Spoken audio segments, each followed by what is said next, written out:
les versets sur les écrans, a pris un coup par la grâce de Dieu. Par la grâce de Dieu, obligeant chaque disciple ici présent à prendre sa Bible. Amen. Et comme un bon disciple, à lire lui-même, comme au temps où les écrans n'existaient pas. Daniel chapitre 5, à partir du verset 11. Daniel chapitre 5, à partir du verset 11. Il y a dans ton royaume un homme qui a en lui l'esprit des dieux saints. Et du temps de ton père, on trouva chez lui des lumières. Dis avec moi des lumières. Des lumières. Des lumières. Des lumières. Oui. De l'intelligence et une sagesse semblable à la sagesse des dieux. Aussi le roi Nebuchadnezzar, le roi, ton père l'établit chef des magiciens, des astrologues, des chaldéens, des devins. Dis avec moi Daniel, chef des magiciens. Daniel, chef des magiciens. Daniel, chef des magiciens. Daniel, chef des magiciens. Verset 12.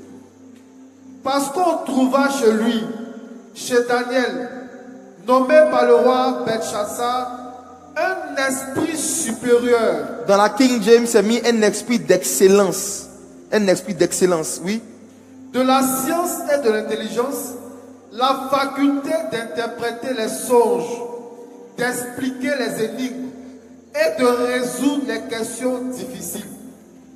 Que Daniel soit donc appelé et il donnera l'explication. Amen. Amen. Lisons Matthieu chapitre 5, le verset 14. Matthieu chapitre 5, le verset 14. Vous êtes la lumière du monde. Une ville située sur une montagne ne peut être cachée. Amen. Amen. Amen. Amen. Amen. La sagesse des lumières, ou encore faire des disciples par les lumières. Frères et sœurs, voici dans le premier passage que nous avons lu, on nous donne une information sur Daniel.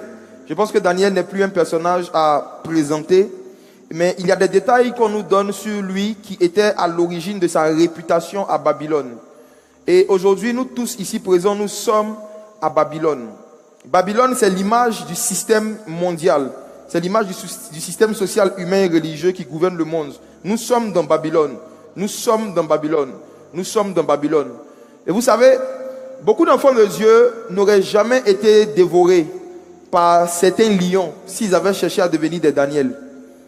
Parce qu'à Babylone, si tu es un frère, tu vas mourir vite. À Babylone, si tu es une simple sœur, tu vas mourir vite. Chacun d'entre nous doit aspirer à devenir un Daniel à Babylone. Que tu le veuilles ou pas, tu es déjà à Babylone. Donc c'est mieux de t'intéresser à Daniel. Et Daniel, l'une des choses qu'il faisait, que par sa vie, non seulement le roi païen Nebuchadnezzar, mais d'autres membres de Babylone ont eu envie de devenir des disciples de l'Éternel, des enfants de Dieu à l'époque, c'était certains outils qu'il avait utilisés pour faire des disciples à Babylone. Et parmi ces outils-là, on a une liste complète qu'on nous donne dans Daniel chapitre 5, le verset 11 que nous avons lu. On nous dit que Daniel était quelqu'un chez qui on trouvait des lumières, des lumières. Et c'est vraiment sur ce mot que ce soir je veux apporter des éclairages, expliquer c'est quoi les lumières en question et expliquer pourquoi est-ce que Jésus nous a dit vous êtes la lumière du monde. J'aimerais déjà dire à quelqu'un pour t'encourager que ta mission est plus grande que celle de Daniel. Parce que Daniel avait des lumières, toi tu es une lumière. Amen. Toi tu es ce que Daniel avait. Les lumières étaient des choses que Daniel avait. Mais les lumières sont des choses, sont des personnes maintenant dans la nouvelle alliance qui sont des personnes vivantes. Donc c'est encore plus grand. Imaginez-vous, si le Seigneur Jésus dit que le plus petit dans le royaume des cieux est plus grand que Jean-Baptiste. Or, Jean-Baptiste était plus grand que Daniel. Toi tu es comment? De tout homme qui est né de femme, il n'en est pas paru de plus grand que Jean-Baptiste. En d'autres termes, Jean-Baptiste était même plus grand que qui? Que Daniel.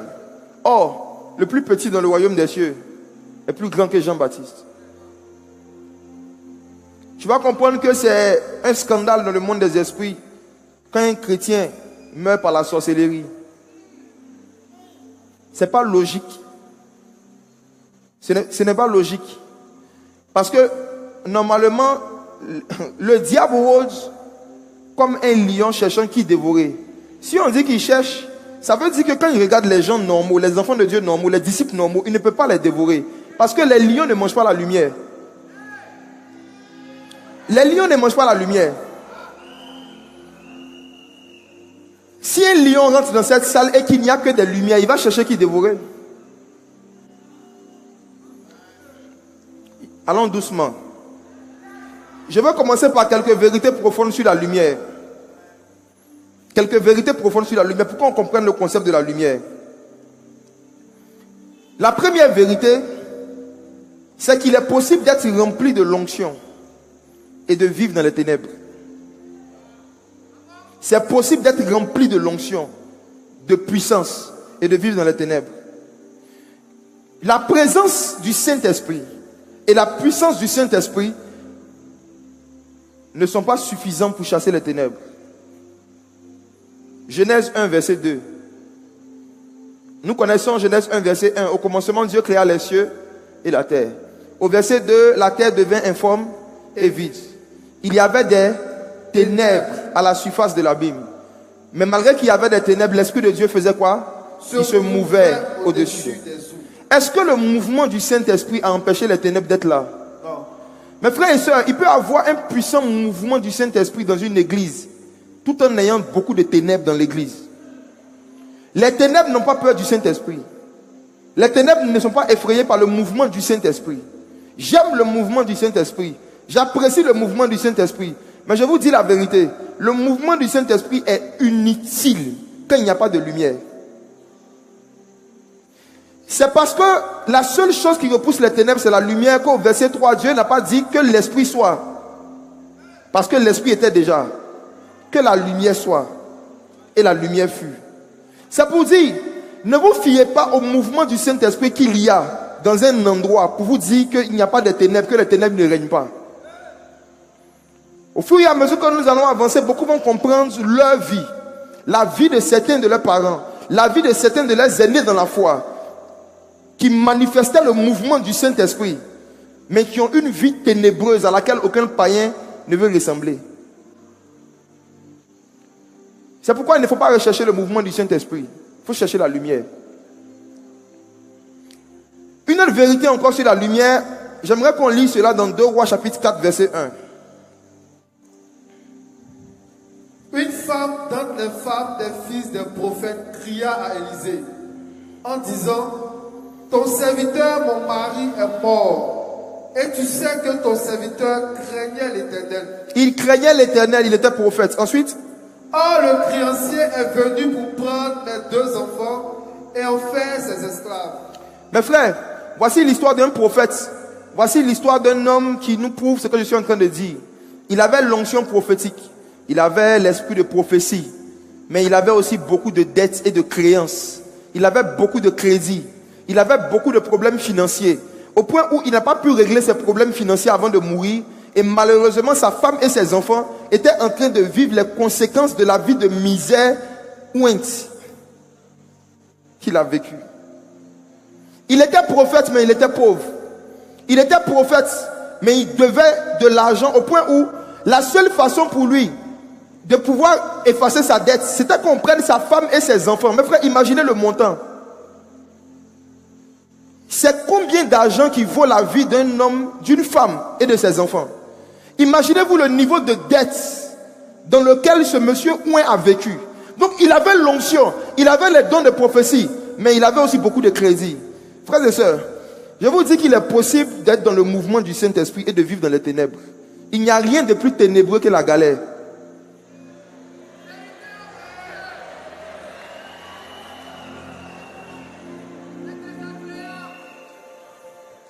Il n'y a rien de plus ténébreux que des dettes qu'on n'a aucun moyen de régler et qui vont devenir des objets d'esclavage dans la vie de nos proches qui nous entourent. Ce sont les ténèbres. Plusieurs hommes de Dieu et plusieurs religieux ont vécu leur vie et la fin de leur vie comme ce prophète, en laissant leur famille dans les esclavages financiers, des humiliations sociales. Mais en parallèle, leurs parents les voyaient, leurs enfants les voyaient dans le mouvement du Saint-Esprit. Quel est ce mouvement du Saint-Esprit qui peut chasser les démons, mais qui ne peut pas chasser la pauvreté? Quelle est cette onction? Qui veut d'une onction qui peut le faire parler en langue, prophétiser, mais qui ne peut pas le délivrer de l'esclavage des dettes? Il est possible de craindre Dieu, comme ce monsieur. On dit qu'il craignait Dieu. Et d'avoir une onction sans lumière, qui fait des esclaves au lieu de faire des disciples. Ce monsieur était appelé comme nous à faire des nations des disciples. Mais apparemment, il y a un aspect de sa vie qu'il a négligé. Sa stabilité sociale et financière. La sécurité sociale de sa famille. Il était peut-être tellement concentré en train de prophétiser qu'il ne s'est pas rendu compte que son âge avançait et qu'il n'avait pas de source de revenus fixe. Il était peut-être tellement en train d'évangéliser, de parler de Jésus partout, de faire de toutes les nations des disciples, qu'il a oublié la première nation que Dieu lui a confiée, qui est sa famille. Combien d'enfants de pasteurs n'ont pas envie de devenir pasteurs? Combien aujourd'hui de personnes qui ont été proches de certains ouins qui ont fini comme ce monsieur ont une mauvaise image du ministère pastoral et de l'appel à la prédication? Parce que pour eux, ministère pastoral et appel à la prédication ne résulte que sur des esclavages financiers à cause desquels une femme est obligée d'aller mendier tout en ayant un mari ouin. Mes frères et sœurs, je vais répondre à une question à laquelle beaucoup de personnes se posent. Je me suis posé cette question pendant des années. Comment expliquer le fait qu'on a eu des gens comme ce monsieur qui craignaient Dieu, qui apparemment ont servi Dieu, mais que ce Dieu à qui appartient l'or et l'argent n'a pas donné juste un peu de tout ce qu'il a pour aider ces gens qui le servaient tant? Qui parmi vous peut être milliardaire et voir son fils mourir sous des dettes? Nous qui sommes si méchants, nous savons donner de bonnes choses à nos enfants. À plus forte raison, le Père qui est dans les cieux. Qu'est-ce qui explique cette apparente insensibilité de Dieu vis-à-vis des problèmes financiers des gens super ouins, super galères? Je peux donner la réponse? Psaume 37, verset 25.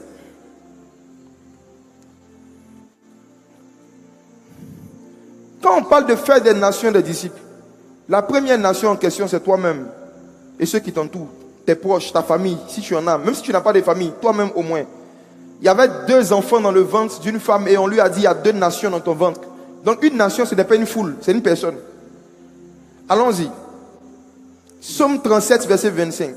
J'ai été jeune, j'ai vieilli, et je n'ai point vu le juste abandonné, ni sa postérité mendiant son pain. Qui est d'accord avec David? David dit qu'il a été jeune, il a vieilli. Il n'a jamais vu un juste abandonné. Et puis sa postérité, donc sa famille, après lui mendier son pain. Mais est-ce que quand David disait cela, l'histoire de 2 Rois chapitre 4 ne s'était pas déjà passée? J'aimerais vous emmener dans une réflexion profonde ce soir. David dit, j'ai été jeune, j'ai vieilli. Et j'ai fait un constat, dans toute ma vie, je n'ai jamais vu un juste qui finit comme un mendiant. Pourtant, nous, on a vu des gens qui ont l'air justes, qui avaient l'air justes, mais dont la postérité, les parents sont en train de mendier, les enfants sont en train de mendier. Je me suis posé beaucoup de questions.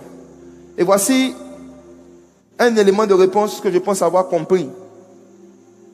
David a précisé quelque chose. J'ai été jeune, j'ai vieilli. Il n'a pas dit je n'ai jamais vu le oint. Il n'a pas dit je n'ai jamais vu l'enfant de Dieu. Il n'a pas dit je n'ai jamais vu le croyant. Il n'a pas dit je n'ai jamais vu le bon petit du pasteur.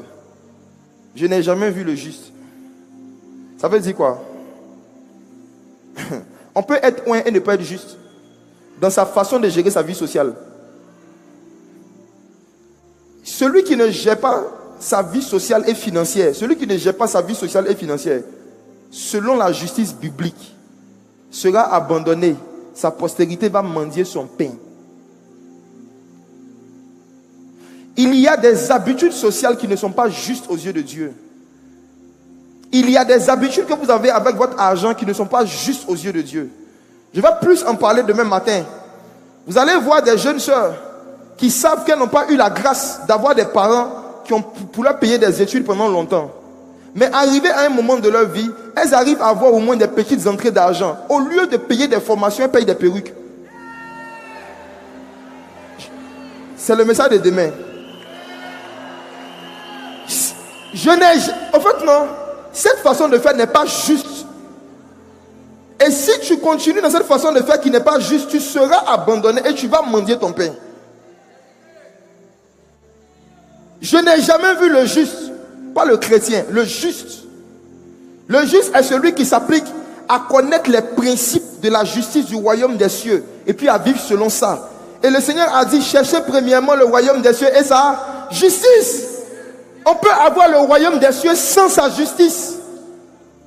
On peut devenir membre du royaume des cieux, mais on est ignorant de la sagesse financière du royaume. On est ignorant de la sagesse sociale du royaume. On est ignorant de la sagesse professionnelle du royaume. Et mon peuple périt faute de connaissance. Le premier disciple, la première nation qui doit devenir un disciple, c'est toi-même. La sagesse des lumières. C'est quoi une lumière maintenant? Daniel était un homme chez qui on trouvait des lumières. Une lumière, c'est toute information et toute compétence qui aide à régler un problème ou à éviter un problème dans un domaine. C'est tout. Une lumière, c'est toute information et toute compétence qui aide soit à régler un problème existant ou à éviter un problème à venir. C'est ça la lumière. Je vous assure qu'à travers cette définition, vous pouvez comprendre toutes les autres définitions ou les manifestations de la lumière dans la Bible. Toute information que tu as qui peut régler le problème de quelqu'un ou qui peut éviter quelqu'un à avoir certains problèmes, c'est une lumière. Le fait par exemple que je suis en train de te dire que peu importe comment tu es loin, cherche la justice. Parce que c'est le juste qui ne finit pas pauvre. Cherche le royaume des cieux et sa justice. Cherche à comprendre les lois de la justice du royaume par rapport à la gestion sociale et financière. C'est une lumière que je viens de t'apporter. Le fait que je t'ai montré que l'Esprit de Dieu se mouvait au-dessus des eaux, mais il y avait quand même les ténèbres. Le fait que tu sais aujourd'hui qu'on peut avoir le Saint-Esprit. L'Esprit de Dieu peut se mouvoir, mais les ténèbres vont demeurer. C'est une lumière que tu viens de recevoir. Tu vois, l'information que je viens de te donner va t'aider à éviter des problèmes que certains de tes prédécesseurs ont eu. C'est ça la lumière. La lumière, c'est toute information que tu peux donner à quelqu'un qui va lui éviter de commettre certaines erreurs. La lumière aussi, ce sont les informations que tu peux donner à quelqu'un qui va l'aider à réparer ses erreurs. La lumière, c'est une information ou une compétence que tu vas manifester et qui va aider quelqu'un à pouvoir sortir d'un problème dans lequel il a été mis, soit indépendamment de sa volonté ou par ses choix. C'est ça la lumière.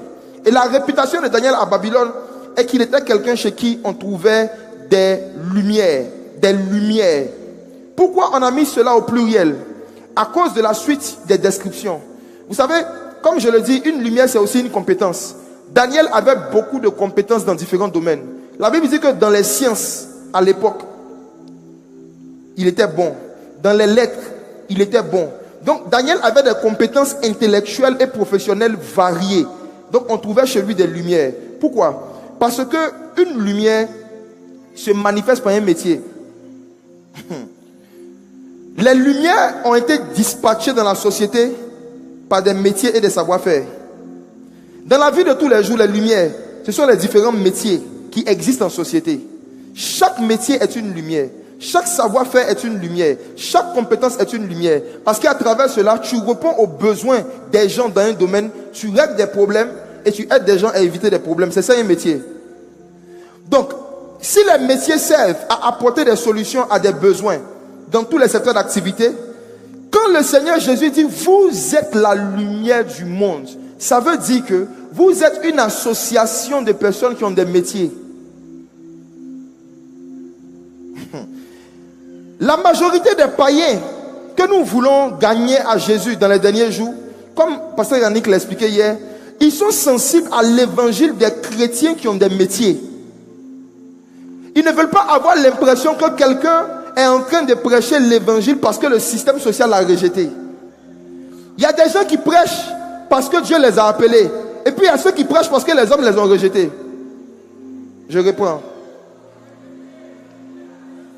Parmi ceux qui ont décidé d'évangéliser et de faire des disciples, il y a deux groupes. Il y a ceux qui ont décidé de se concentrer sur l'évangélisation parce que le système social et éducatif n'a pas de place pour eux. Donc ils ont décidé de se faire une place et de se faire un nom dans le milieu religieux. Il y a ceux qui ont commencé à parler de Jésus parce que le Seigneur les a appelés. Beaucoup de personnes, lorsqu'ils échouent dans différents secteurs de la vie, entendent une voix qui leur dit: comme tu n'arrives pas à prendre un métier, comme tu ne trouves pas du travail, comme tu n'as rien à faire, va évangéliser. Et c'est comme si l'évangélisation est devenue un loisir des chômeurs.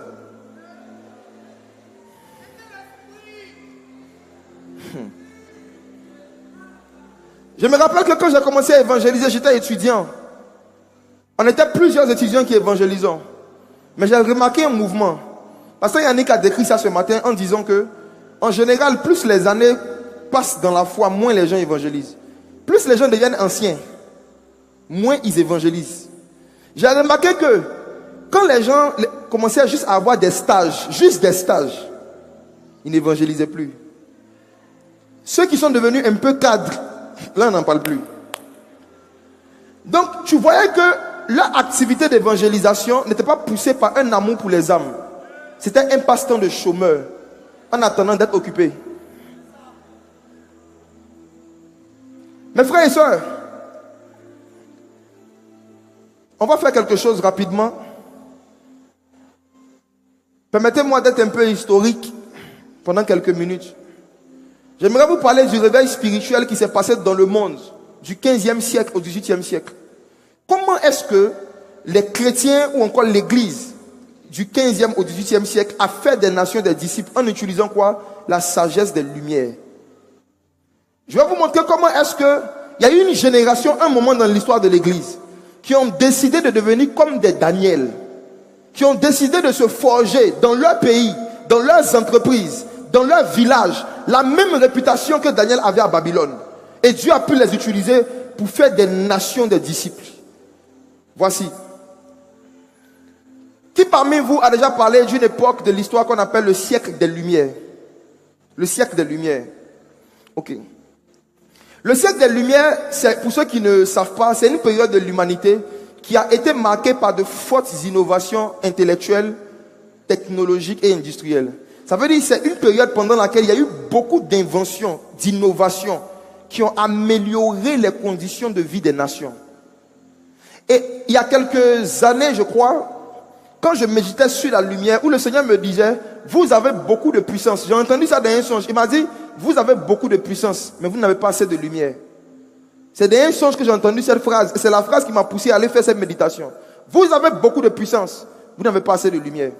À l'époque où le Seigneur me disait ça, il y avait une galère surnaturelle qui était en train de me faire douter même que Dieu marche avec moi.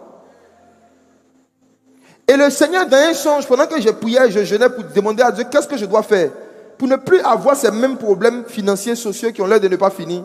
J'ai fait un songe, le Seigneur m'a dit: vous avez beaucoup de puissance, vous n'avez pas assez de lumière. C'est tout ce qu'il a dit. Quand je me suis réveillé, je me suis rappelé d'un cours d'histoire, le siècle des Lumières. Je me suis demandé: mais la lumière même, c'est quoi? Comment on n'a pas assez de lumière? Et c'est là que j'ai commencé à lire quelque chose. J'ai commencé à faire des recherches et je vais partager avec vous une petite partie de mes recherches. Vous allez comprendre pourquoi Jésus vous a dit: vous êtes la lumière du monde. Vous n'êtes pas les vibreurs du monde. Votre rôle, ce n'est pas de faire trembler les gens sous l'onction. C'est de les éclairer. Vous n'êtes pas des vibreurs du monde. Ne mesurez plus jamais votre onction à votre faculté à faire tomber quelqu'un. Mesurez votre puissance à votre faculté à régler le problème de quelqu'un avec des informations ou avec une puissance dont les résultats sont visibles à l'œil nu, sans microscope. Voici, le siècle des Lumières. C'est une période qui a commencé vers le XVIIe siècle, qui est finie vers le XVIIIe siècle. Beaucoup d'innovations scientifiques, culturelles, industrielles qui ont amélioré les conditions de vie des gens jusqu'à aujourd'hui. Mais vous savez, c'est étrangement, la première innovation, parmi toutes les innovations qu'il y a eu dans le monde, qui a accéléré l'évangélisation, c'est l'imprimerie. L'invention de l'imprimerie. Si quelqu'un n'avait pas inventé l'imprimerie, on n'aurait pas eu des Bibles aujourd'hui traduites dans toutes nos langues. Si quelqu'un ne s'était pas assis pour bosser, pour étudier, pour savoir comment est-ce qu'on fabrique une machine qui peut mettre des informations sur du papier, on n'aurait pas eu la faculté d'étudier dans les universités, les écoles du monde entier. L'invention de l'imprimerie a été l'une des inventions qui a accéléré le réveil spirituel. En Europe même, vous qui venez d'Europe, est-ce que vous savez que l'évangile n'est pas rentré en Europe par des cris dans les rues? L'évangile est rentré par des distributions de tracts. Ce sont des écrits qui ont poussé beaucoup d'Européens à découvrir l'évangile et à chercher Dieu. Même le fameux réveil des protestants dont on parle, le Martin Luther qui a protesté, il n'a pas protesté par une prédication. Il a écrit des thèses sur un papier qu'il a collé à l'entrée d'une paroisse catholique à l'époque. Donc mes frères et sœurs, il y a quelqu'un qui s'est assis, qui a bossé, qui a étudié et qui a inventé une machine qui nous permet d'imprimer des choses. Il s'appelait Johann Gutenberg. C'était un chrétien. Et le premier livre de la Bible, du monde qui a été imprimé sur ce papier, c'était quoi? La Bible. C'était la Bible. Est-ce que tu le savais? C'était la Bible. L'imprimerie a été inventée par Gutenberg en 1444. Et le livre qu'il a imprimé en premier, c'était quoi? La Bible. Le premier livre de l'histoire a été imprimé, la Bible. Il est imprimé en 1455 pour tester un peu la machine. Et la Bible est devenue un phénomène mondial. C'est le livre le plus vendu de tous les temps. C'est le livre le plus lu de tous les temps. C'est le livre le plus aimé de tous les temps. Mais c'est venu par quoi? Le fait qu'un chrétien a décidé pas d'augmenter ses heures de prière, mais ses heures d'études.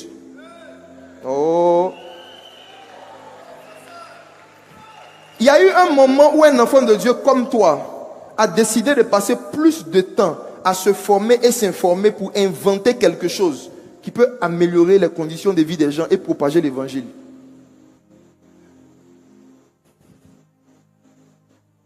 Demain, je parlerai de ceux qui prient pendant des heures, mais qui ne peuvent pas lire un livre pendant 1 heure sans dormir. Vous êtes sous une oppression démoniaque.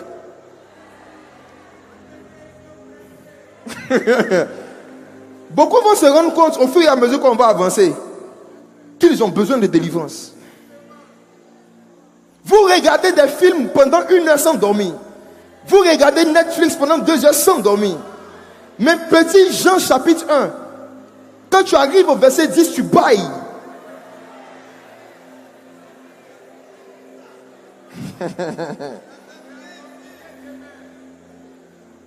Au temps de Johann Gutenberg, beaucoup de païens ont eu envie de devenir des disciples de Jésus et de venir à l'église. Pas par une prédication, même pas une invention. C'est ce que j'appelle faire des disciples comment? Par les lumières. Il apporte une lumière dans un domaine et cette lumière éclaire ceux qui sont dans les ténèbres et ils se demandent qui est son Dieu. C'est la même chose que Daniel a fait. Daniel n'est jamais venu dire au roi: donne ta vie à l'Éternel, l'Éternel des armées, Yahweh mon roi. Ils allaient le jeter dans le fleuve.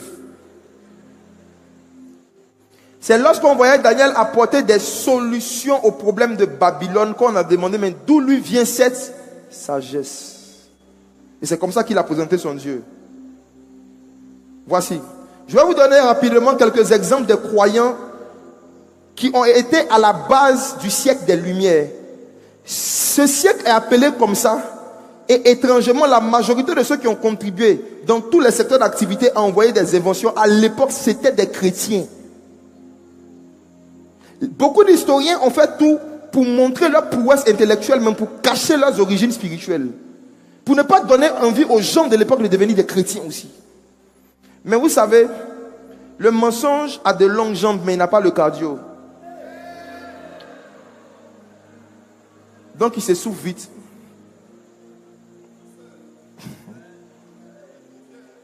Il y a eu par la grâce de Dieu aussi des chrétiens qui étaient historiens et qui se sont battus pour laisser certaines traces de la vie de certaines personnes qui ont contribué au siècle des Lumières et qui n'ont pas manqué de dire que cette intelligence et cette inspiration leur venaient de quelqu'un qu'on appelle Jésus. Exemple, je vais donner des noms en fonction de vos métiers, vous allez reconnaître des gens. Je vais aller rapidement là-dessus. Qui a déjà entendu parler de Isaac Newton, physicien? Ok. C'est l'un des pères de la physique moderne. Vous voyez? Et c'était l'un des précurseurs du siècle de lumière. Est-ce que vous savez que c'était quelqu'un qui était amoureux de Dieu et de Jésus? Ah oui. C'est lui qui a enseigné pour la première fois que Dieu est l'architecte de l'univers. Cette expression, ça vient de Isaac Newton. Le grand architecte de l'univers. C'est lui, c'est comme ça qu'il adorait Dieu. Toi, laquelle de tes adorations est devenue une référence nationale?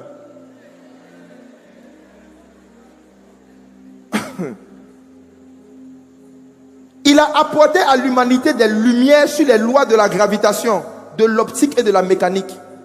Il a fait des études, il a bossé, il priait mais il étudiait. Et il se souciait de pouvoir aider les gens de son époque à mieux comprendre les lois de la mécanique et de l'optique. Et c'est le fruit de son travail qu'on utilise jusqu'à aujourd'hui. Dis avec moi, lumière du monde. Lumière du monde. Est-ce que James Watt, ça vous dit quelque chose? L'une des personnes qui a amélioré la machine à vapeur et puis qui a vulgarisé son utilisation. C'est pas lui qui a inventé la machine à vapeur. Mais en son temps, les machines à vapeur que les gens utilisaient leur faisaient perdre des heures. Les faisaient perdre des heures pour avoir des résultats qu'ils voulaient. Mais lui, en tant qu'un croyant, il a cherché l'inspiration auprès de Dieu. Et il a apporté des innovations qui ont rendu la machine à vapeur beaucoup plus efficace, beaucoup plus facile à utiliser. Et c'est son innovation qu'on a pris pour devenir le fondement de ce qu'on appelle la révolution industrielle. C'était un chrétien. Dis avec moi, lumière du monde. Lumière du monde. Alors, qui a déjà entendu Antoine Lavoisier? C'était l'un des pères de la chimie moderne. C'est grâce à lui aujourd'hui qu'on arrive à expliquer c'est quoi l'oxygène. Les trucs avec lesquels on nous a fatigués dans les cours de physique-chimie. C'est un chrétien qui a fait ça. Antoine Lavoisier a bossé, il a fait des recherches pour pouvoir aider les gens à comprendre le fonctionnement de l'oxygène et la conservation de la matière. Lumière du monde. Toutes ces personnes-là, à cause du fait qu'ils ont apporté des solutions pratiques aux problèmes des gens de leur société, ont emmené beaucoup de gens à les suivre dans leur foi. J'avance un peu encore. Est-ce que vous connaissez le nom de celui qui a inventé le premier vaccin le plus efficace? Pourquoi je dis le plus efficace? Jusqu'à aujourd'hui, quand les gens inventent des vaccins, souvent ça tue plus de personnes que ça en guérit. Souvent, il y a des vaccins qui ont causé, dans les phases de test, qui ont causé plus de dégâts que sauver des vies. Mais le premier dans l'histoire qui a fait un vaccin qui a sauvé des milliers de personnes à l'époque, c'était le vaccin contre la variole. Et ça venait d'un certain Edward Jenner. Dans les années 1749 à 1823, il y avait dans le monde entier une épidémie de variole. Et un scientifique chrétien s'est levé et il a dit, Dieu a donné à l'église la capacité de stopper les souffrances. En son temps, il a affirmé cela. Et il dit qu'il allait le démontrer en venant avec un remède qui allait stopper la variole. Et il a inventé le premier vaccin contre la variole. Dis avec moi, lumière du monde. Lumière du monde. Il a bossé pendant des heures, pendant des jours, pendant des semaines pour trouver un remède qui allait empêcher des païens de mourir avant d'avoir entendu l'évangile. Ce qui motivait ses études et ses recherches, ce n'était pas le fait de devenir célèbre. Il savait que si quelqu'un meurt sans Christ, il est mort pour toujours. Combien de gens seraient encore vivants si certains enfants de Dieu étaient allés jusqu'au doctorat? Combien de personnes seraient encore vivantes si certains parmi vous avaient les moyens de construire des pharmacies, des hôpitaux, des centres de santé? Dans beaucoup de nos pays africains, des gens meurent par manque d'un médicament qui coûte 5 000 francs, même à Abidjan, ici en pleine ville. Souvent, on donne des ordonnances à des personnes pour acheter des médicaments qui auraient pu prolonger leur espérance de vie. Ils n'ont pas les moyens. Et ils sont en face de chrétiens aussi, qui n'ont pas assez de centres de santé, où les médicaments ont des prix qui correspondent au niveau de vie des pauvres. Tout le monde veut devenir pasteur.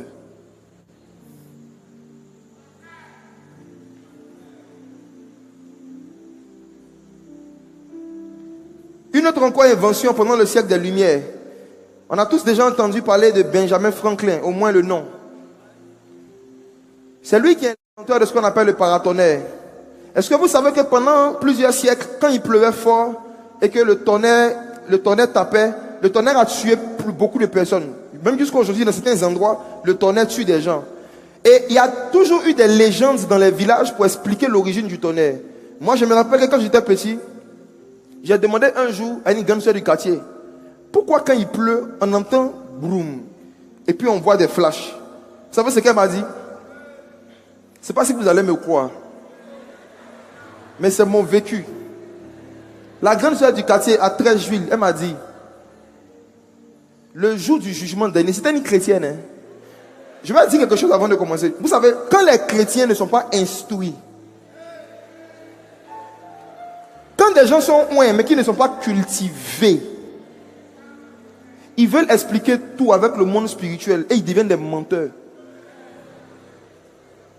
La grande sœur Ouinte du quartier m'a dit, dans la Bible, il est écrit que le jour du jugement dernier, nous tous, on va passer en jugement devant Dieu. Et Dieu va montrer à chacun de nous ses mauvaises œuvres, en photo et en vidéo. C'est ce qu'elle m'a dit. Donc elle m'a dit souvent, Dieu envoie des anges pour nous prendre des photos. C'est pour ça qu'elle les flash.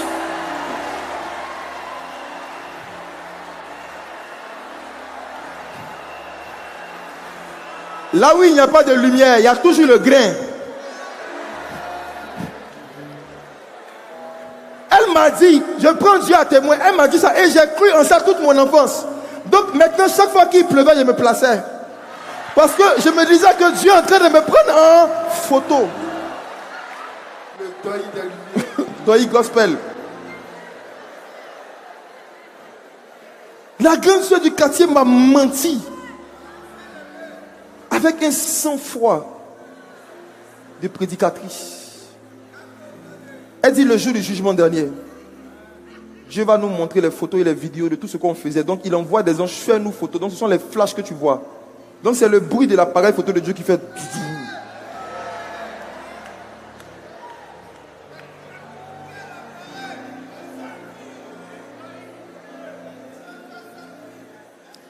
En ce qui concerne Benjamin Franklin, il a étudié pour chercher à comprendre l'origine. Et il s'est rendu compte que le tonnerre n'était pas un ennemi ou un adversaire. Même la foudre. La foudre n'était pas quelque chose de seulement qui peut détruire.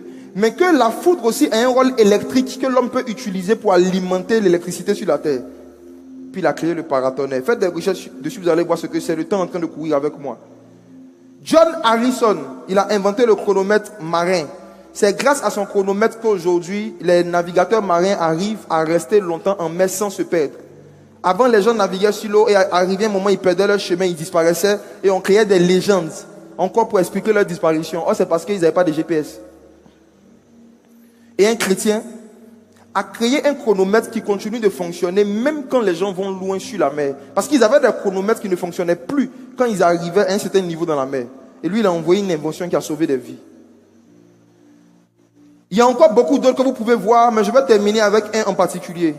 Vous savez, quand nous tombons malades, que nous partons à l'hôpital, lorsqu'on prend nos températures, la température normale de quelqu'un en bonne santé, c'est 37 degrés.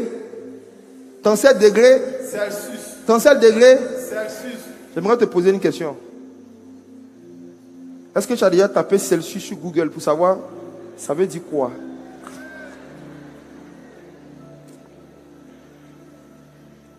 Demande à ton voisin, Celsius là, ça veut dire quoi? Celsius. Regardez ceci. Celsius était le nom de famille d'un professeur d'université chrétien. Il s'appelait André Celsius ou encore Anders Celsius. C'est le nom de famille d'un de tes frères en Christ qui parlait en langue comme toi, qui avait le Saint-Esprit comme toi, mais qui arrivait à un moment, s'est rendu compte que dans le domaine médical, ça va plus aider les soignants de pouvoir connaître la température exacte des gens pour faire certains diagnostics. Donc qu'est-ce qu'il a fait? Il a étudié, il a bossé et il a élaboré ce qu'on appelle une échelle de température, mais en se basant sur le mouvement de la congélation et de l'ébullition de l'eau. Bon, Faites des recherches dessus. Moi, c'est des choses qui me passionnent. C'est un enfant de Dieu comme vous. Il a eu une inspiration. Une voix lui a dit, il faut prendre glace qui est dans ton frigo. Là. Glace. Fais sortir. Glace congelée. Il a fait sortir, il a regardé. La même voix lui a dit, prends la glace, mets la glace au feu. Laisse bouillir, observe quelque chose. Et c'est par ce jeu-là qu'il a établi l'échelle des températures. Et c'est son étude qui a aidé les médecins à pouvoir dire exactement, plus ou moins exactement la température d'un corps. Donc c'est le nom d'un chrétien que tu as prononcé toute ta vie sans le savoir. Dis avec moi, lumière du monde.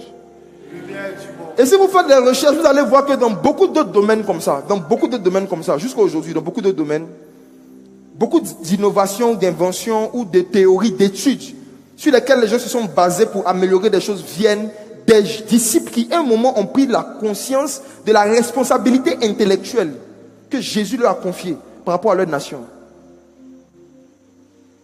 Toi, tu es chrétien. Tu habites dans un quartier. Tu te plains que de la route à chez toi, ce n'est pas goudronné. Ok. Est-ce qu'un jour, tu as mis le goudron et puis les habitants du quartier ont refusé?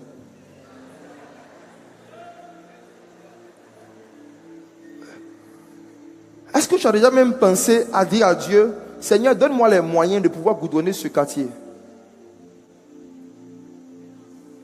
Il y a beaucoup de problèmes qu'on voit autour de nous qui, à la base, sont de la responsabilité de l'État. Et mes frères et sœurs, je vous assure, dans beaucoup de nos États, même l'État a besoin d'aide.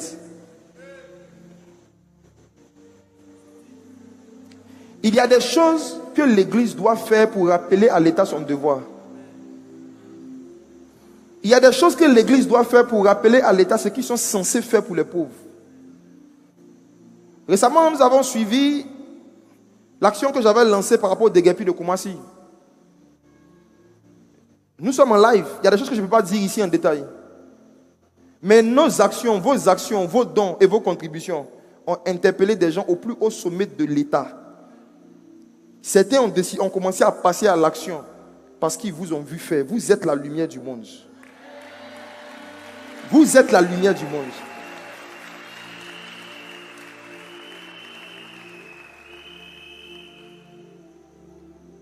Juste parce que nous avons décidé de nous mettre ensemble pour aller soulager quelques-uns de nos frères et sœurs qui ont été mis à la rue, je n'ai jamais été autant contacté par des autorités étatiques.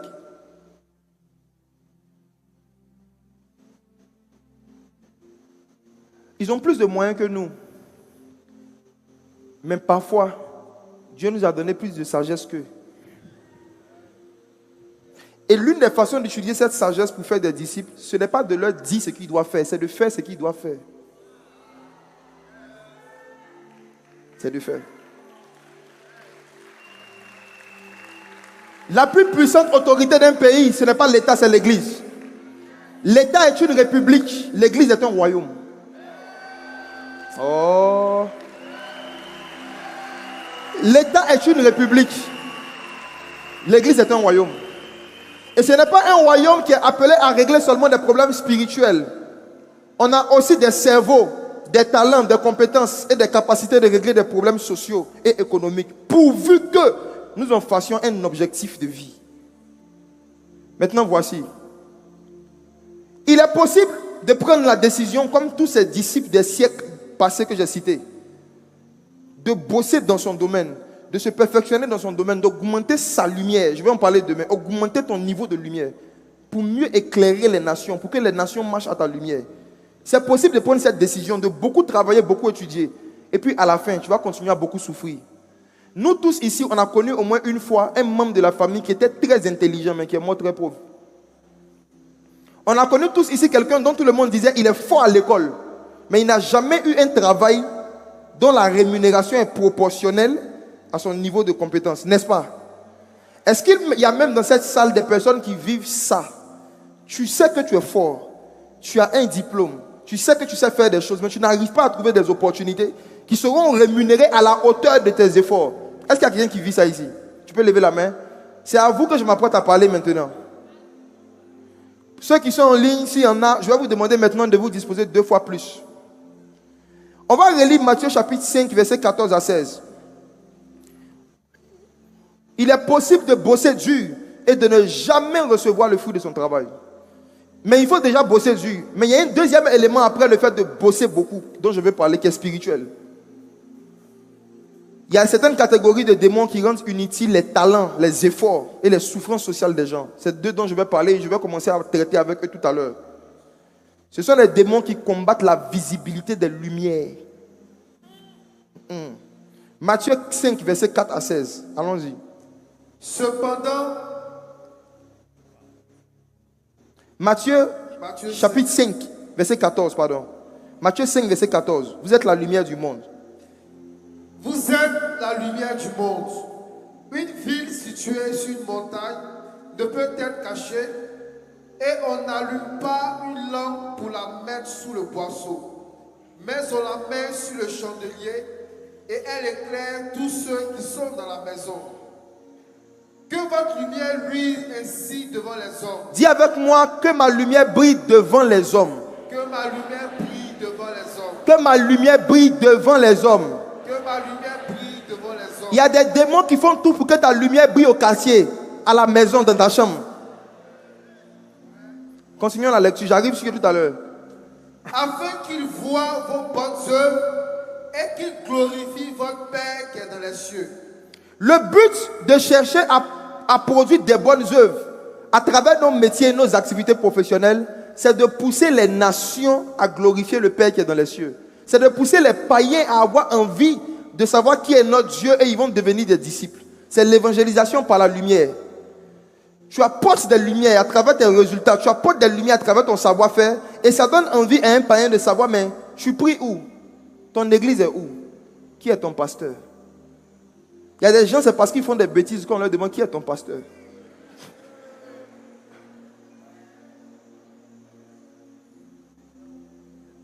Mes frères et sœurs, le Seigneur ici a donné un principe qui explique le facteur de succès. Peu importe la façon dont tu brilles, si tu n'es pas visible, tu es inutile. Peu importe la façon dont tu es talentueux, peu importe la façon dont tu es fort, toute lumière qui n'est pas sur un chandelier, qui n'est pas dans une position de visibilité, est une lumière inutile pour elle-même, pour ses parents, pour le quartier, pour l'Afrique, pour l'Europe.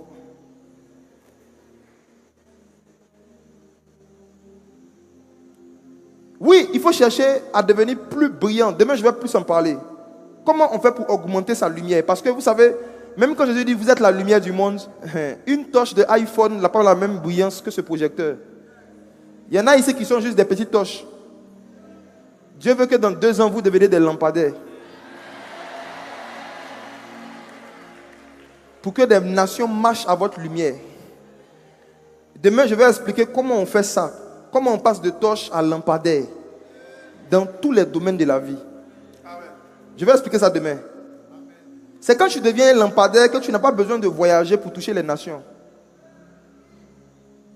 Une ampoule ne marche pas dans une salle pour éclairer les gens. L'ampoule reste dans une position de visibilité. Et puis elle donne la lumière. Mes frères et sœurs, il y a des démons. Ce sont des démons très rusés. Qui attaquent tous les enfants de Dieu qui ont un certain désir d'humilité. Pour détruire en eux la sagesse de la visibilité. Toute lumière qui est placée sous un lit, sous un boisseau, ne peut pas éclairer des nations. Donc, quand le Seigneur dit on n'allume pas une lampe pour la mettre sous le boisseau, si c'est Jésus qui t'a allumé, si c'est Jésus qui t'a donné les capacités intellectuelles, professionnelles, techniques que tu as, Jésus ne peut jamais te dire qu'il faut rester caché. Quand il dit on n'allume pas une lampe pour cacher, il parle de lui-même d'abord. Dans les moments où le Seigneur veut que tu sois caché, il ne t'allume pas. Une fois qu'il t'a allumé, c'est le temps de la visibilité. Une fois que tu as atteint un certain niveau de connaissance et de compétence, tu dois être vu. Sinon, tu n'es pas juste. Tu risques d'être abandonné. Il n'y a personne parmi nous qui se souvient d'un habit qui n'est pas sous ses yeux pendant longtemps. Il y a certains de vos habits que vous n'avez pas portés pendant longtemps parce qu'il y a longtemps que vous n'avez pas vu, c'est tout. Si l'habit n'est pas quelque part qui fait que vous allez vous rappeler de lui, vous pouvez faire des années en l'ayant abandonné. Et l'habit peut aller se plaindre pour dire mon patron m'a abandonné, mais est-ce que ton patron te voit? Je vais vous parler du mystère de la visibilité et de comment est-ce qu'il y a des démons dans des familles qui sont organisées pour mettre des voiles sur la notoriété et la visibilité des membres de la famille. Donc peu importe comment tu étudies, peu importe comment tu travailles, peu importe la qualité de tes produits, personne ne va acheter parce qu'on ne sait même pas que tu existes. Tu peux investir des millions dans la publicité sur Internet et tes articles ne sont pas vus. Quelqu'un d'autre ne met pas l'argent dans la publicité. Ses articles sont vus. La visibilité est spirituelle. Quand Adam a péché et qu'il est parti prendre les feuilles de figue pour se cacher derrière l'arbre, est-ce que Adam était sorti du jardin d'Éden avant que Dieu n'arrive? Non. Mais quand Dieu est venu dans le jardin, est-ce que vous vous rappelez qu'il a dit, Adam, où es-tu? Adam n'est pas sorti du jardin, mais même Dieu ne le voyait plus. Est-ce que vous pensez vraiment que si Adam commençait à faire un business dans cet état, les clients allaient le voir? Je réponds. Adam est dans le jardin d'Éden, mais il a fait quelque chose qui a fait que Dieu même ne le voit plus. Au point où Dieu descend et Dieu demande où es-tu? Maintenant, imaginez que Adam avait décidé de travailler dur, de bosser dur et de commencer quelque chose en étant dans un endroit où même Dieu ne le voit pas. Il y a des gens, vous êtes ici, vous faites des business, même Dieu ne sait même pas que vous avez une activité.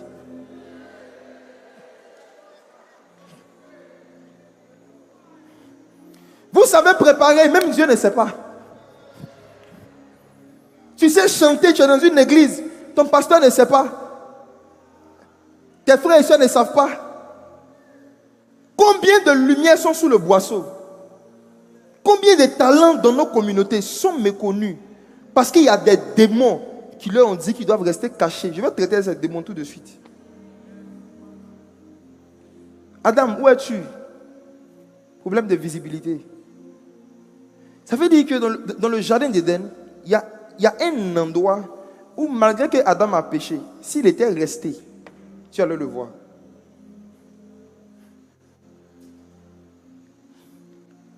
Quels sont ces démons qui combattent la visibilité des lumières, qui poussent des gens qui ont des capacités, des talents, des savoir-faire à ne pas être vus ni connus? Or, ils auraient pu vivre de leur art, ils auraient pu vivre de cette compétence-là, ils auraient pu avoir des sources de revenus avec. Mais il y a un esprit qui a mis en eux des raisonnements et des pensées qui s'opposent à la connaissance de Christ. Première catégorie de cet esprit, de démons, ce sont les démons. Hein. 2 Timothée 1, verset 7. Les esprits de timidité. Esprit de honte. Tu as honte de demander. D'accord, à tout à l'heure. 2 Timothée, chapitre 1, verset 7. Car ce n'est pas un esprit de timidité que Dieu nous a donné, mais un esprit de force, d'amour et de sagesse. J'aimerais dire à quelqu'un ici que l'une des façons de reconnaître quelque chose qui s'oppose à l'esprit de sagesse, c'est la timidité. Ce n'est pas un esprit de timidité que Dieu nous a donné, il met ça à gauche, mais un esprit de sagesse. Ça veut dire quoi? Tous ceux qui sont timides sont insensés.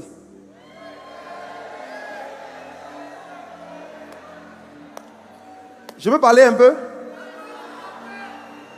Parle, papa. Être timide, ce n'est pas être humble, c'est être idiot.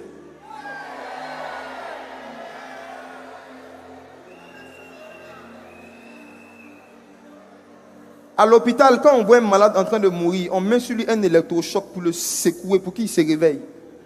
C'est ce que je suis en train de faire à ton esprit. La team timide, vous êtes là? Regardez ce que Paul dit à Timothée. Paul dit que Dieu n'a jamais donné à un de ses disciples un esprit de timidité. Donc, ce ne sont pas toutes les timidités qui sont rattachées à la nature des gens. Il y a des timidités, ce sont des esprits. Et c'est un esprit qui va t'empêcher de vivre les 3 choses qui ont été citées par la suite. Amour, force et sagesse. La timidité là, il y a un démon derrière. C'est ce démon qui te dit, il ne faut pas déranger les gens. Et écoutez-moi.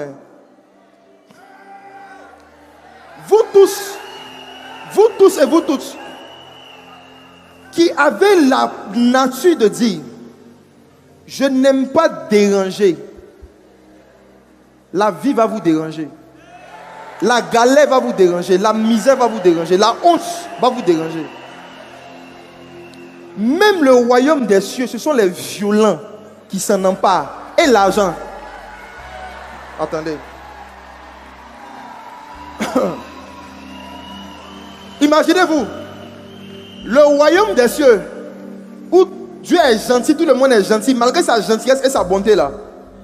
On dit il est forcé. Le royaume des cieux est forcé. Maintenant, toi, tu dis, moi, je n'aime pas forcer. Regarde, imagine-toi, si pour obtenir même des choses du royaume, il faut forcer. Et pour obtenir des choses de la terre où les gens sont méchants. Si pour obtenir des choses de la part d'un Dieu bon, il faut le déranger. Et de la part d'un patron mauvais, un client méchant, je n'aime pas déranger les gens. C'est un démon qui t'a donné cette mentalité. Moi, quand je donne l'opportunité à quelqu'un d'avoir accès à mon intimité 2 ou 3 fois, et que je dis à la personne, pourquoi tu n'as pas fait ça? Et puis la personne dit, je ne vais pas te déranger, je ne vais pas te déranger. Je prends un temps de prière, je sais que la personne est sous une oppression démoniaque. Les gens par qui tu ne veux pas être dérangé, tu ne leur donnes pas ton numéro. Écoutez-moi. C'est cet esprit, c'est ce démon de timidité qui a empêché les fils des prophètes d'avoir l'onction d'Élie et prendre l'héritage d'Élie. Ils connaissaient Élie avant Élisée, mais une voix leur a dit, ne le dérangez pas. Restez loin de lui.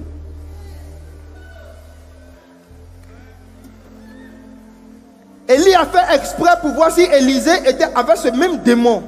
Il dit, toi, il faut rester ici. Élisée dit, moi, l'Éternel est vivant. Mon âme est vivante. Je n'ai pas un esprit de timidité. On est ensemble.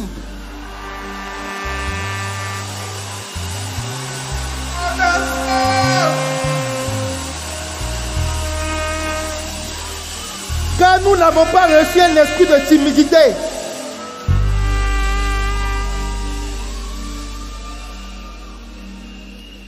Dieu te fait la grâce de rencontrer quelqu'un qui est bien placé. La personne te dit, si tu as besoin de quelque chose, écris-moi.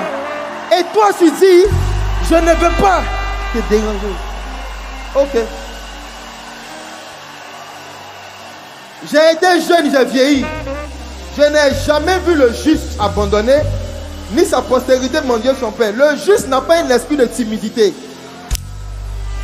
Jésus a donné une parabole par rapport à une veuve qui avait des problèmes.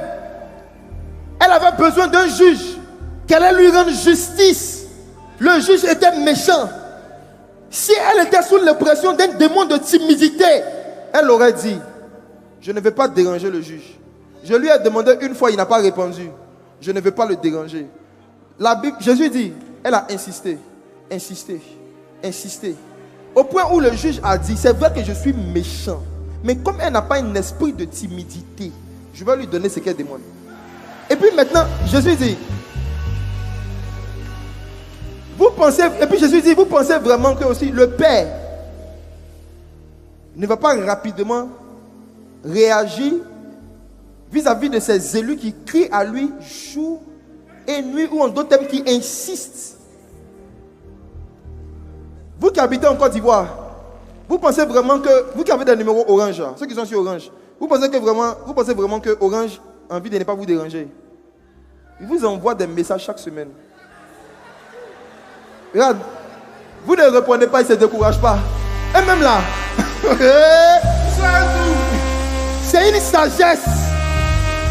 Et même là, Orange, vous savez, attendez. Il parle un peu de la sagesse d'Orange. Orange n'attend pas une réponse. Il veut juste que tu penses à eux.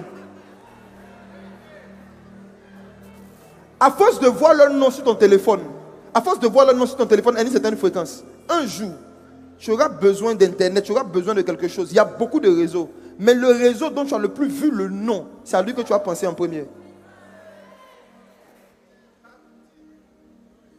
Vous avez un esprit de timidité qui vous conduit, vous n'êtes pas conduit par le Saint-Esprit quand vous n'informez même pas vos proches de votre savoir-faire et de vos activités. C'est un démon qui veut vous mettre sous le boisseau pour ne pas que votre lumière brille devant les hommes. Toute voix qui te pousse à avoir des habitudes qui font que ta lumière brille devant ta femme seulement, devant tes amis, là, c'est démoniaque.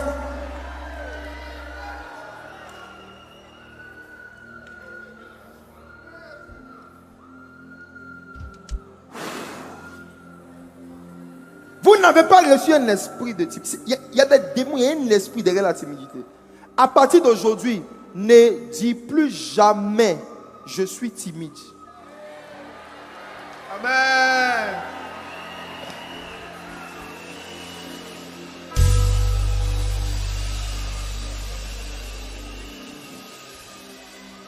J'ai ouvert une entreprise il y a quelques mois.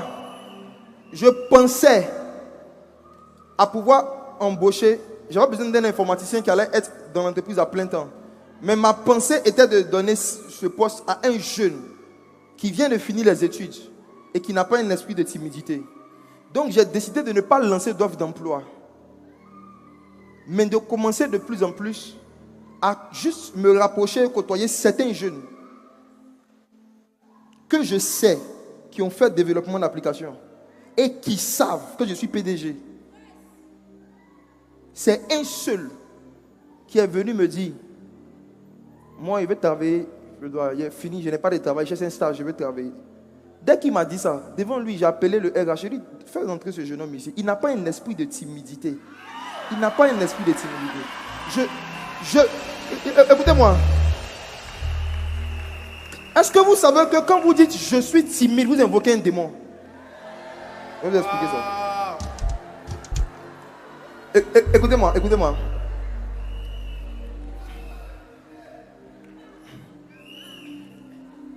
Dieu apparaît à Moïse. Et Dieu demande à Moïse quel est ton nom. Dieu dit, tu diras aux enfants d'Israël, le Dieu qui s'appelle Je suis m'a envoyé. Voici mon nom pour l'éternité. Donc, pour nous qui prions le Dieu d'Israël, Je suis est le nom et la nature de Dieu. Donc, pour toi qui es un enfant de Dieu, quand tu dis je suis timide, tu es en train de dire Jésus est timide, Dieu est timide.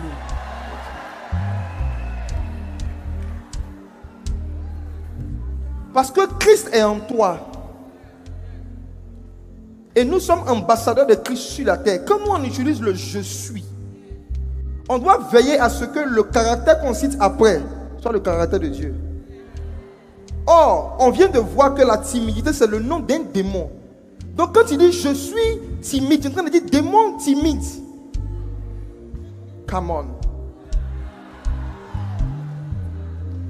J'ai dit à mes fils dans la foi, même quand vous tombez malade, ne dites jamais je suis malade.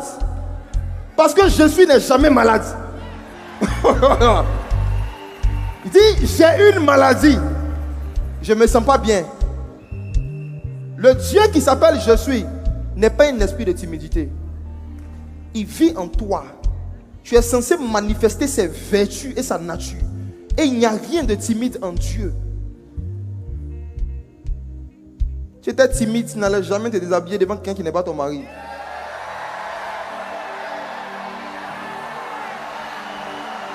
Si j'étais timide, je n'allais jamais commettre la fornication.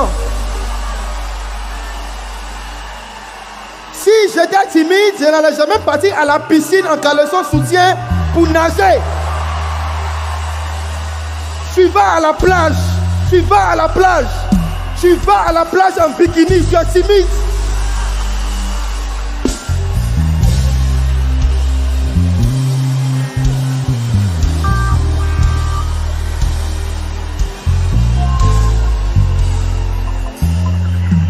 Écoutez-moi, dans le fond, il n'y a personne parmi nous qui est timide ici. Personne. Personne. Mais chacun manifeste sa nature devant des personnes avec qui il a une certaine affinité, il se sent à l'aise, ou bien en fonction des opportunités que tu veux saisir. Et je vous dis la vérité, la vie est devenue difficile. Il n'y a plus de place pour les timides et pour les gens qui sont là. Moins. Et regarde. Si tu ne te lèves pas pour te battre pour chercher du travail, tu ne te lèves pas pour te battre pour faire une formation, tu ne te lèves pas pour informer le maximum de personnes de ce que tu sais faire, tu seras abandonné, tu vas mendier ton pain parce que tu n'es pas juste.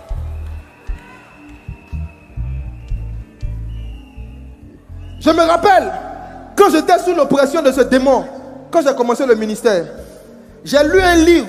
Écoutez-moi, je vais m'ouvrir ce soir.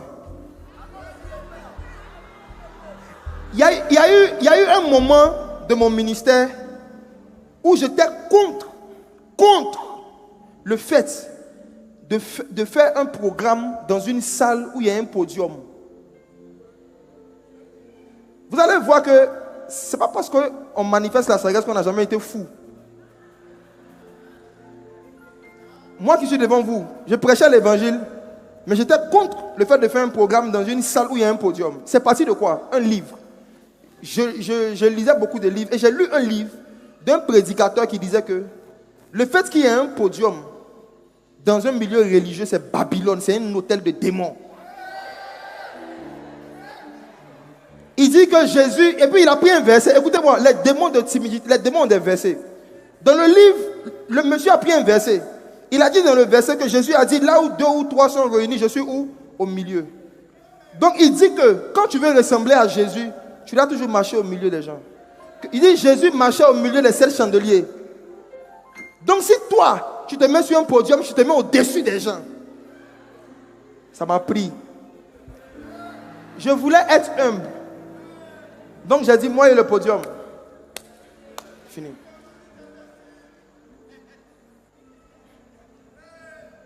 Mais comme Dieu m'aime, après plusieurs années de folie, un jour, je ressens la conviction de relire l'évangile de Matthieu. Et je vous donne ce conseil. Moi, chaque année, je choisis au moins 2 des évangiles que je relis comme ça. Une des façons de garder son premier amour, c'est de refaire ses premières lectures. Donc, j'ai décidé de relire Matthieu. Et en relisant Matthieu, j'arrive au chapitre 5 et je vois qu'on dit Jésus monta sur une montagne et se mit en scène. Et puis une voix me dit, entre podium et puis montagne là. Hein? Qu'est-ce qui est plus haut? Juste cette lecture. Juste ça. J'ai vu que le monsieur il m'a eu.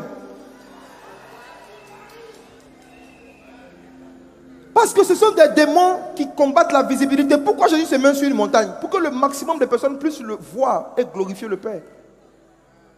Aujourd'hui, la montagne de notre génération, ce sont les réseaux sociaux. Une ville située sur une montagne ne peut rester cachée. Vous avez des business qui ne sont pas situés sur LinkedIn, sur Facebook. C'est pour ça que c'est caché. Beaucoup parmi vous, il y a des démons qui vous disent, faites votre business, priez, Dieu va envoyer les clients. C'est la folie. Hein? C'est un esprit de folie, je vous dis la vérité. La preuve, regardez vos résultats. Même l'évangile, Jésus a envoyé des gens pour informer les gens qu'il est mort, qu'il est ressuscité. C'est parce que des gens sont venus nous dire. Sinon, on n'allait jamais savoir qu'il y a un charpentier. En fait, le sacrifice de Jésus aurait été inutile s'il n'y avait pas des gens qui donnaient de la visibilité à son sacrifice. Et c'est ça l'œuvre de l'évangile. Donc, tu ne peux pas donner de la visibilité à l'œuvre de Dieu quand toi-même tu veux cacher ta visibilité. C'est un démon, renoncer à ce raisonnement. À cause du temps, je vais parler d'une deuxième catégorie de démons. Et à ce niveau-là, je vais vraiment demander à tout le monde de m'aider. C'est vrai qu'on a nos frères et soeurs qui sont postés partout. Mais je pense qu'ils auront besoin d'aide pour aider des personnes. Est-ce que tu peux jouer souffle l'Esprit de Dieu? Mets-toi en ce lieu. 2 Corinthiens chapitre 3, versets 12 à 13.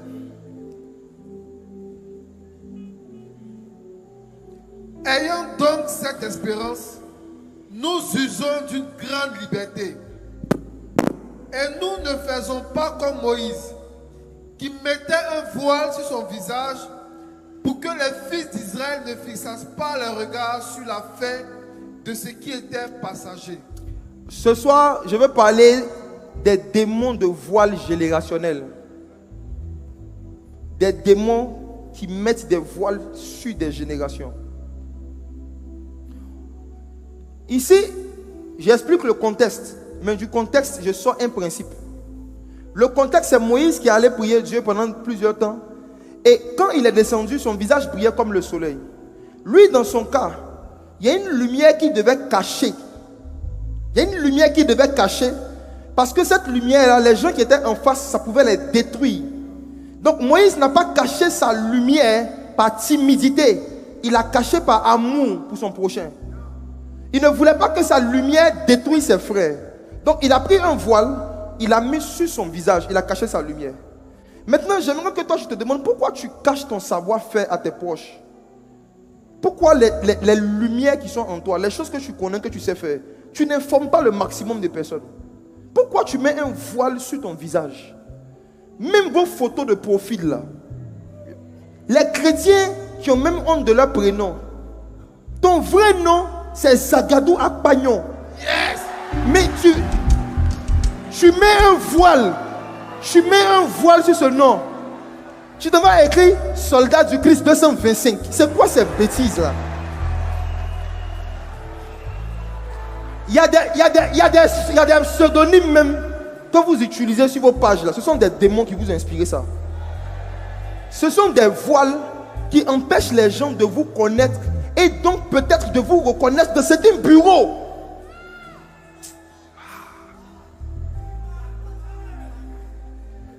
Il y en a ici qui ont des démons qui leur donnaient des complexes d'infériorité. Je vais venir dessus tout à l'heure. Donc, ils font toujours photo de profil. Littéralement parlant. Photo de profil. Il y a des gens, il n'y a aucune photo de leur visage direct sur les pages. Ils veulent nous faire croire que c'est l'humilité. Oh, c'est la timidité.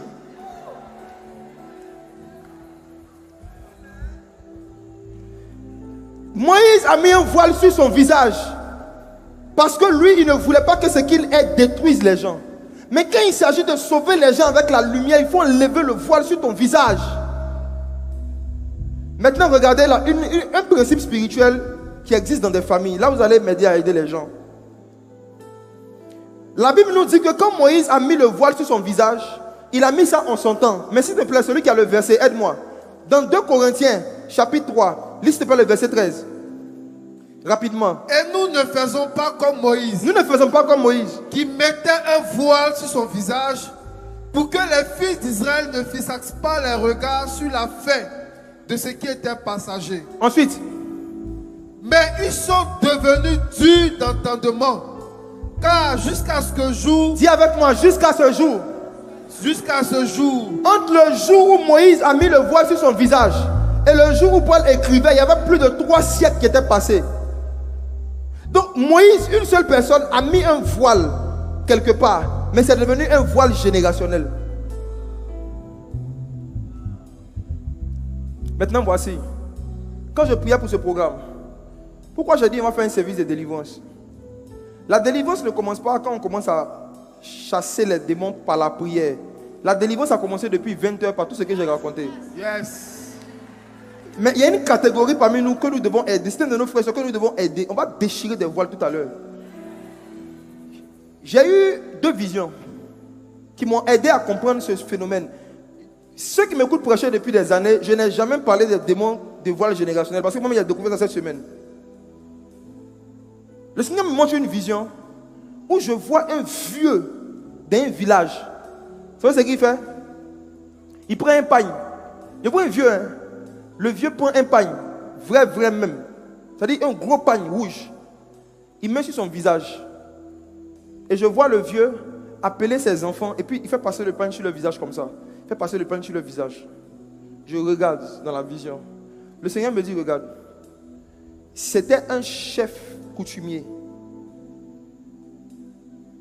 qui a fait un pacte avec des génies pour dire que jusqu'à 3-4 générations, aucun membre de la lignée ne doit devenir célèbre. Aucune personne qui va sortir de cette famille-là n'aura de la visibilité.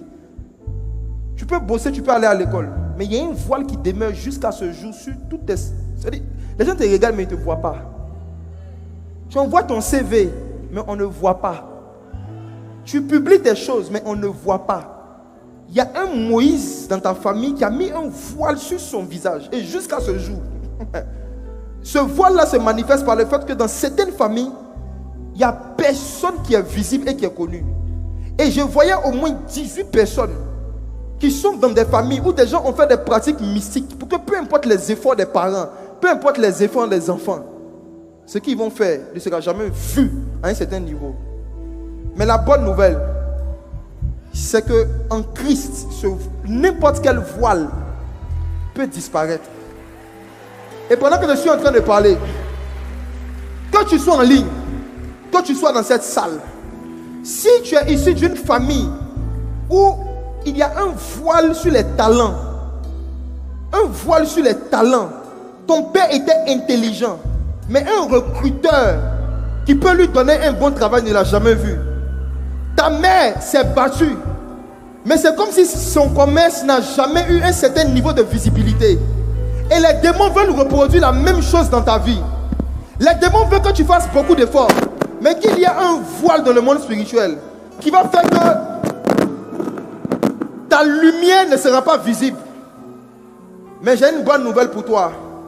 Il y a quelqu'un qui s'appelle Jésus. Il est mort sur la croix. Et avant de mourir, il poussa un cri. Et quand il a poussé le cri, l'un des plus grands voiles qui était en forme de tapis, qui était dans le tabernacle de Moïse, s'est déchiré. Dans 5 secondes, je vais pousser un cri. Vous allez commencer à m'aider. Ces personnes que Dieu veut dévoiler, des talents, des lumières, des personnes de tout âge, des jeunes, des mamans, des papas, sur qui il y a un voile. Ils sont forts, ils font des efforts, mais dans leur domaine, on ne les voit pas.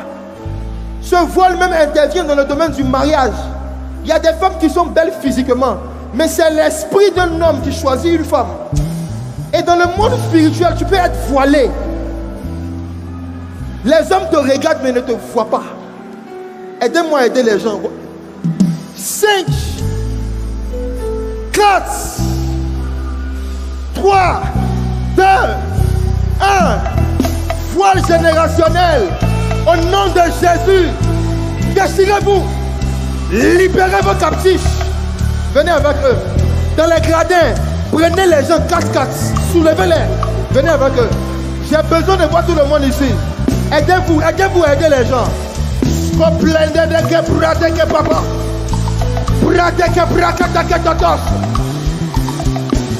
Un nouveau jour va commencer pour toi ce soir. Voilà, comprends-tu.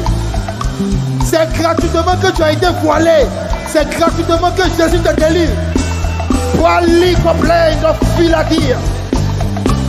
Voilà, quand de radele capranda la capa para queso. Voilà les bails de guélégué. Mets-toi en ce lieu. Faites-les descendre des gradins. Prenez-les, venez avec eux. Mets-toi en ce lieu. Sous l'esprit de Dieu. Mets-toi en ce lieu. Sous l'esprit de Dieu. Mets-toi en ce lieu. Souffle, souffle, souffle. Mets-toi en ce lieu. Venez avec eux. Mettez-la ici. Mettez-la ici, alignez-la ici, alignez-la ici. Sous l'esprit de Dieu. Mets-toi en ce lieu. Sous l'esprit de Dieu. Mets-toi en ce lieu. Écoutez le mouvement de l'esprit. Ça va devenir violent tout à l'heure. S'il vous plaît, même si vous n'êtes pas dans l'organisation, si vous voyez à côté de vous quelqu'un qui commence à manifester, mettez-vous en équipe pour les soulever. Je parle surtout à ceux qui sont dans les gradins. En bas ici, ça sera simple, mais en haut, vous aurez des problèmes. Mettez-les ici seulement. Je vais faire quelque chose. Et je vais demander à tous ceux qui sont dans les gradins d'aider. Ne vous dites pas, je ne suis pas dans l'organisation, non. Quand quelqu'un va commencer à être libéré par l'onction, tu vas devoir prendre la personne avec tes voisins. Vous descendez ici. Écoutez ceci. Baissez un peu le volume de la musique. Wow. Il y a des voiles générationnels qui ont empêché de voir la lumière de certaines familles. Il y a des familles, les gens sont talentueux. Mais malheureusement, ils ont eu un mauvais Moïse qui a mis un voile sur son visage.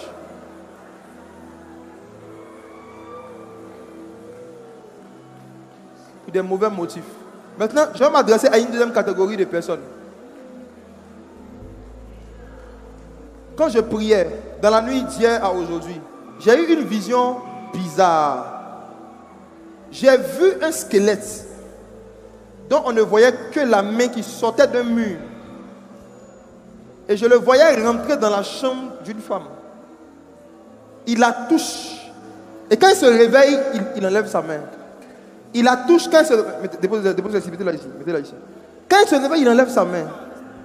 Je regardais dans ma vision. Et j'ai commencé à demander au Seigneur c'est quoi. Et le Seigneur m'a dit, c'est un esprit de peur. Quand Paul parle de l'esprit de timidité, il y a des versets où on parle d'un esprit de peur pour être encore dans la crainte. Un esprit de peur, c'est la même chose. Il y a des démons qui viennent effrayer les gens dans leur sommeil.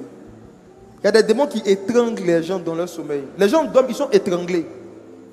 Et puis quand ils se débattent, ils se réveillent, il n'y a personne. Et ils n'arrivent plus à dormir. Ils se demandent mais c'est qui? Ils ne voient pas d'où ça vient, mais ils sentent physiquement quelqu'un les étrangler. Et le Seigneur m'a dit qu'il y a 4 personnes en particulier qui vivent ce phénomène qui allait venir ce soir. Ce sont des esprits de mort. Ça a commencé. En fait, j'ai vu 3 dans les gradins. Aidez-moi à aider les gens. Les démons, quand tu parles d'eux, en fait, quand tu les dévoiles, quand tu mets la lumière sur eux, ils se manifestent, c'est tout. Donc, ça a commencé comme ça. Donc, regardez. Venez avec eux simplement. Démons, venez. Esprit de mort, venez. C'est fini. Voyez? Soulevez-les.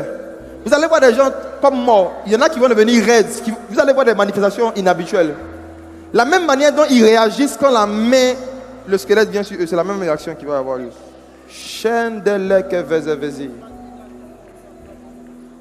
Venez avec eux des gradins. Venez des gradins. Venez avec eux. Les caméras, est-ce que vous filmez ce qui se passe là-bas? Regardez là-bas. Regardez dans les gradins. Regardez là-bas, là-bas, là-bas. Là-bas. Incroyable. Incroyable. Incroyable. Venez avec la personne ici.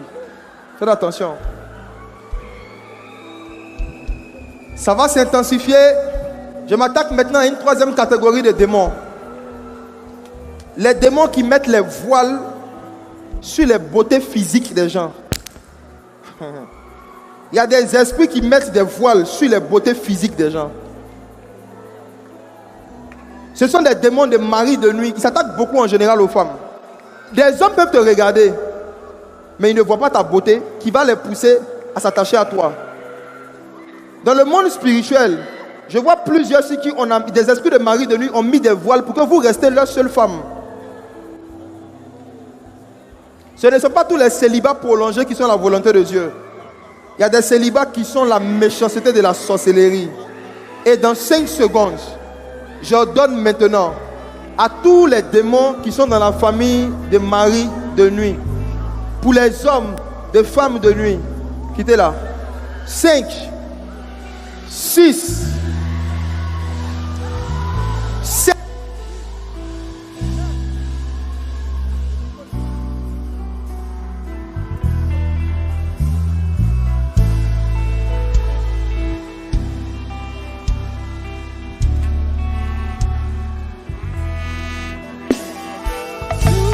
L'esprit de Dieu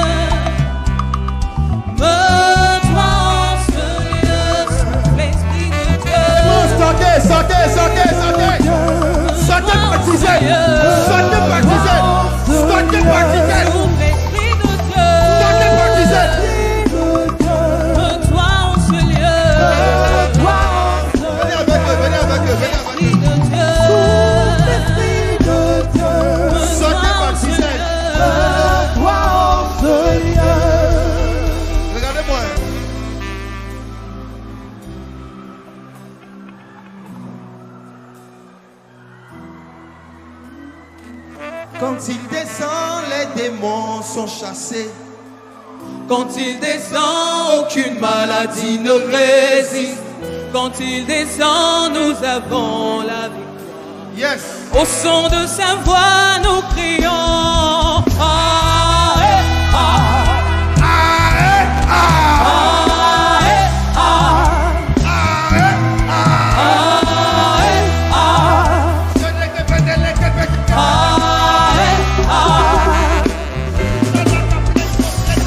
Quand il descend, les démons sont chassés.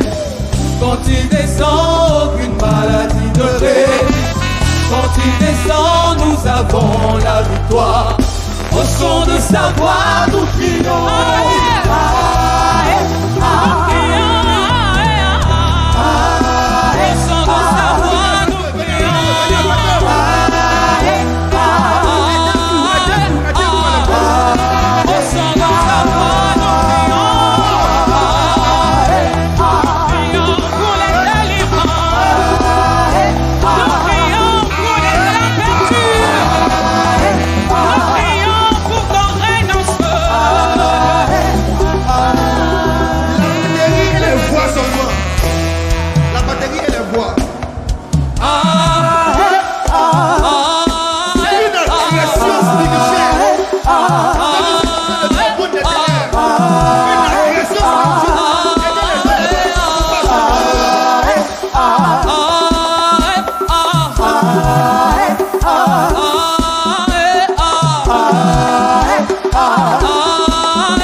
La jeune fille là-bas, venez avec elle, qui vient de tomber là-bas.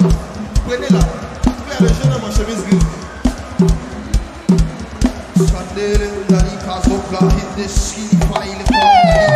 Et les placandos que velei, quand velei de placan, que de l'aide fait la pomme de lait, qu'on paye la paix. Et les bandos que les cailles la danse, qu'on velei, la kebam de l'ikeba, il est praille la sauver. Et des prailles d'accord, mais la cosquille la paye là, il est praille sauver là, la kebam de l'ikeba, et les prailles de paix.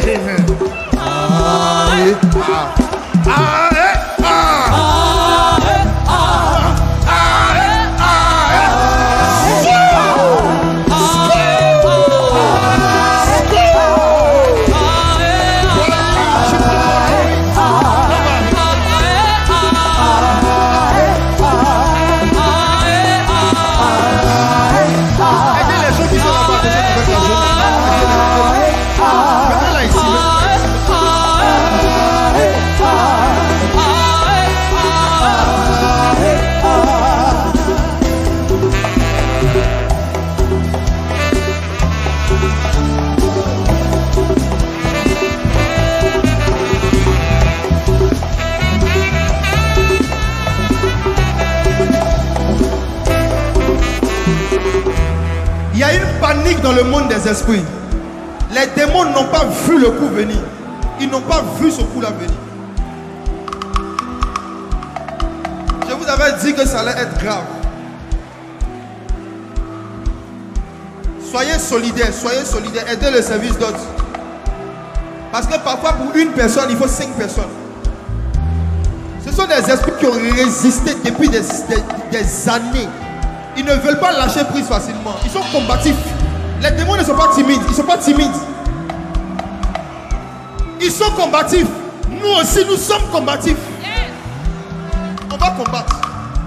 La musique qui est en train de passer, ce n'est pas un instrumental, c'est un chant de guerre. Il y a des mouvements dans le monde des esprits pendant qu'ils sont en train de jouer. Est-ce que quelqu'un peut m'aider à additionner un peu de parler en langue sur la batterie?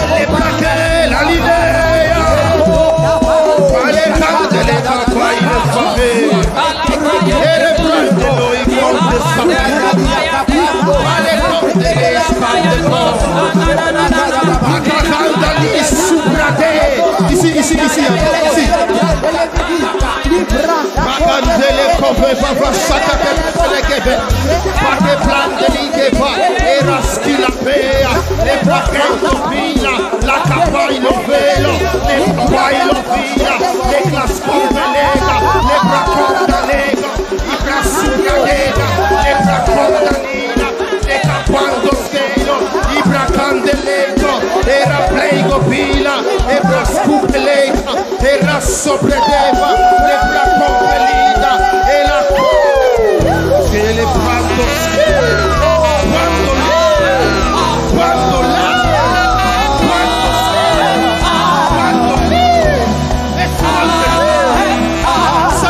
ça continue là-bas, là-bas.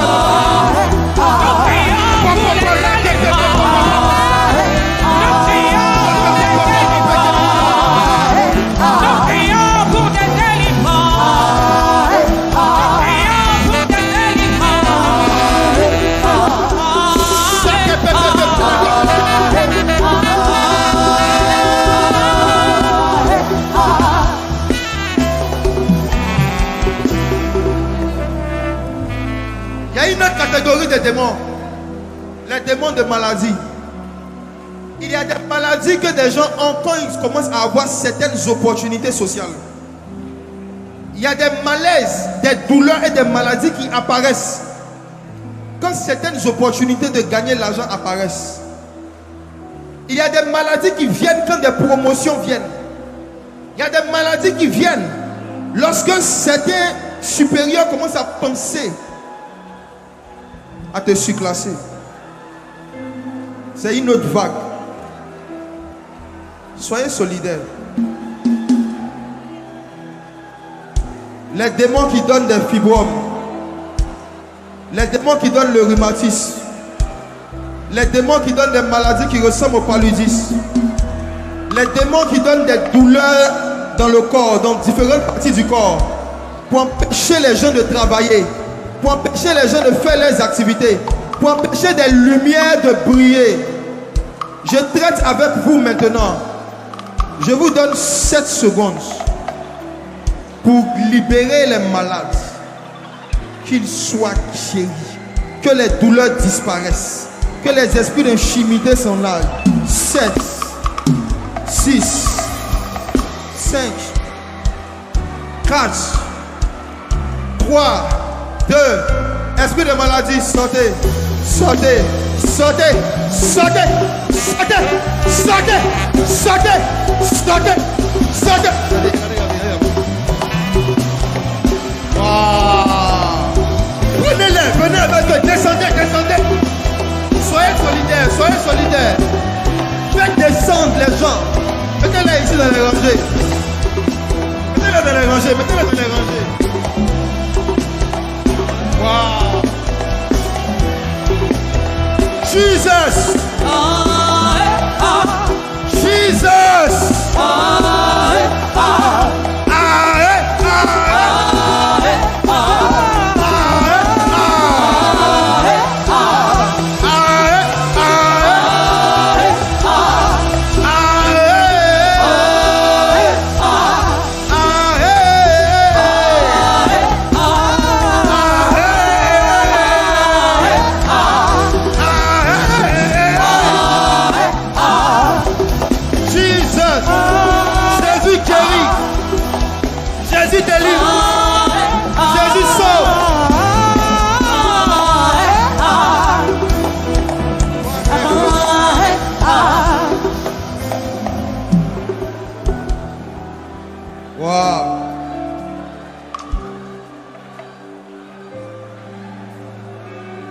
Le Seigneur est en train d'allumer des lampes.